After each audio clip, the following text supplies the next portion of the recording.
गर्मियों की छुट्टियां हो जाएं तो बच्चों का हर थोड़ी देर में मुतालबा होता है कि भूख लग रही है, कुछ नया बना दें। ऐसे में माएँ अक्सर सोचती हैं कि क्या ऐसा बना के दिया जाए कि बच्चे भी खुश हो जाएं और हेल्दी भी रहे। तो आज आप लोगों के साथ एक ऐसी ही रेसिपी शेयर करने लगी हूँ। आज बनाएंगे कीमा मैक्रोनी, बनाने में बेइंतहा आसान और खाने में भी मज़ेदार। बिस्मिल्लाहिर्रहमानिर्रहीम, अस्सलाम वालेकुम and welcome back to my YouTube channel. मैं हूँ सिद्रा। आज आपके साथ शेयर करूंगी टेस्टी और जूसी कीमा मैक्रोनी। तो यहाँ फ्राई पैन के अंदर शामिल किया है आधा कप कुकिंग ऑयल। अब इसमें 1 चम्मच शामिल किया लहसुन अदरक का पेस्ट और उसे आधे से 1 मिनट तक हल्का सा सौते कर लें। जब लहसुन अदरक की खुशबू आने लगे तब आपने कीमा इसके अंदर शामिल कर देना है। मैंने तकरीबन आधा किलो कीमा ऐड किया है। ये बीफ का कीमा है।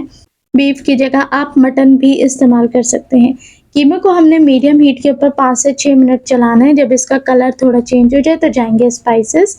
आधा चम्मच कुटी लाल मिर्च, पाव चम्मच हल्दी, धनिया पाउडर 1 चम्मच, 1/4 चम्मच शामिल करेंगे काली मिर्च का पाउडर, नमक ऐड कर दें आधा चम्मच या फिर हस्बे ज़रूरत, 2 टेबल स्पून जाएगा सिरका और सोया सॉस ऐड कर दें 2 टेबल स्पून।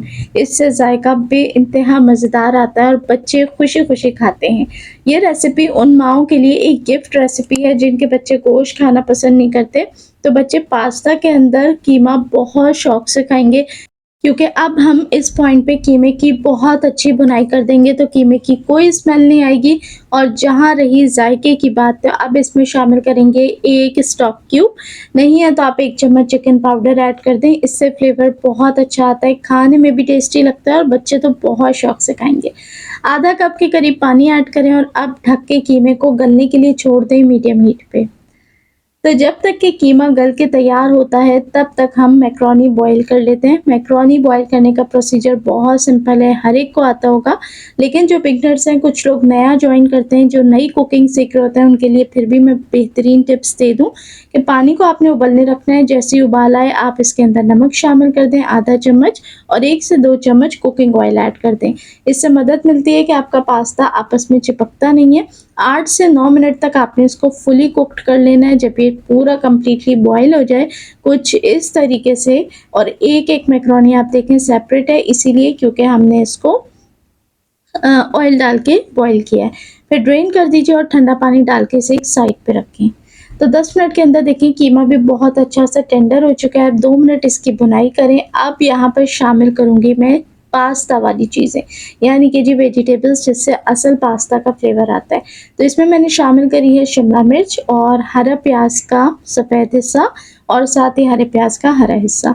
इसके अलावा भी अगर आप अपनी मनपसंद कोई भी वेजिटेबल्स ऐड करना चाहते हैं, गाजर या आलू, तो वो आप शामिल कर लें। मैंने बहुत बेसिक वेजिटेबल्स ऐड की हैं। और यहाँ मैं एक की टिप आपको दे दूँ कि देखें, कोई भी पास्ता आप बनाएं, असल फ्लेवर उसके अंदर वेजिटेबल्स से ही आता है। तो वेजिटेबल्स को स्किप ना किया करें, बल्कि जो बच्चे नहीं खाते उनको तो वेजिटेबल्स देने का बेहतरीन ज़रिया है कि पास्ता में आप डाल के दे दें, बच्चे खुशी-खुशी खा लेते हैं।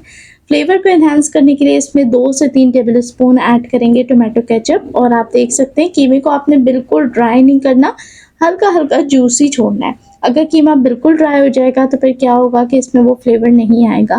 केचप डालने के बाद ज़रूरत हो तो आप थोड़ा पानी ऐड करके 2 मिनट दम दें ताकि वेजिटेबल्स 70% तक गल जाएँ। और उसके बाद आपने देखना है कि पास्ता आपका बेहतरीन कुक्ड है, कीमा आपका बिल्कुल तैयार है। अब आपने इसके अंदर बॉईल किया हुआ मैक्रोनी शामिल करना है और अच्छे से मिक्स कर देना है। यकीन करें, ये रेसिपी मैंने जिस वक़्त बनाई थी, ये सारा का सारा पास्ता उसी वक़्त ख़त्म हो गया था। माशाल्लाह अल्हम्दुलिल्लाह बेहतरीन ज़ायका आया था, बहुत टेस्टी बना था। तो मैं आपको सजेस्ट करूँगी कि बच्चों को फ्राइड आइटम्स या फिर मुख्तलिफ़ किस्म की मीठी चीज़ें देने से बहुत बेहतर होता है कि अगर आप घर के अंदर घर में हेल्दी स्नैक्स बना के दें। रेसिपी अच्छी लगी तो लाइक शेयर लाज़मी करें। देखने वाले सभी लोगों का बेहद शुक्रिया।